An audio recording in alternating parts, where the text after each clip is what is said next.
Welcome back to the channel, guys. Today I am in Cape Town for the launch of the all-new Volvo EX90. And what's really interesting and really cool is that us in South Africa, we are going to be getting the top performance model only. So literally the EX90 Twin Motor Performance is what we're going to be getting. And of course, there's two motors, one positioned at each of the axles, front and rear. And power figures include 380 kilowatts and 910 Newton meters, meaning that this insane 7-seater family car can go from 0 to 100 in just 4.9 seconds. That is a bit ludicrous. The launch is taking place in the Cape Winelands and at this beautiful, beautiful venue called the Cooperage. Now, what I have noticed is that this is a one-day launch. Now, typically what happens with the one-day launch is it's very, very crammed. Everything is kind of scheduled. You have very little time with the car. So all of us content creators, YouTubers, and influencers have been trying to get as much footage as we can with any car we can get. So this video might not be up to my usual standard of filming. However, I'm still going to do my best to give you guys the absolute best. Other than that, the EX90 has an absolutely beautiful interior. It's very synonymous with all of the Volvos, especially the XC90, XC60, EX30s and all of that. So you do have a lot of recycled materials features inside the car, from recycled plastics. Although it is still a very premium feel, car does very much scream a Swedish design. Now let's not forget, Volvo have also kept their partnership with Bowers and Wilkins, meaning that their new sound system in the EX90 Twin Motor Performance has a total of 25 speakers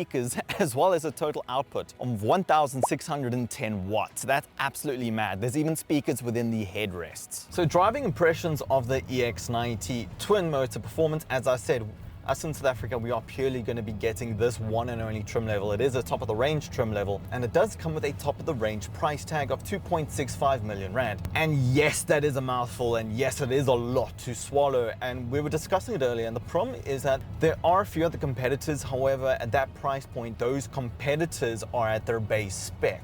So the moment you start adding options with the trim level, you're going to be going to above 3 million rand. So this kind of is, as much as it is a hard pill to swallow, it is kind of understandable at the same time. In terms of performance, it does have two electric motors, one situated at each of the axles. So I'm not quite sure if it does have electrical torque vectoring. I haven't found out that one as of yet. But performance figures, it does have a 111 kilowatt hour battery. Of that, a total of 107 kilowatts is usable, meaning that you do have an electrical range of over 600 kilometers, as well as performance figures such as 0 to 100 time of 3.9 seconds. Who doesn't love it when whole family can get whiplash on the way to school? Other than that, you also have 380 kilowatts and 910 Newton meters of torque. I mean, guys, I understand if you want a sports car, but I'm trying to understand in what kind of world you would need this kind of power in such a big family car. Yes, it does weigh probably close to 3 tons, and I understand you do need the power to move the vehicle and the people in it, but that's quite a lot.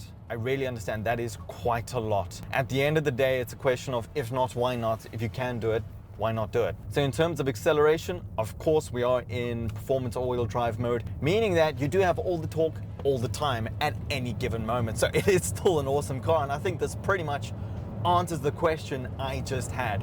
Why would you do it? Because you can. But the interior of the car features a lot of Volvo's synonymous recycled materials, as they are trying to be a zero carbon footprint company.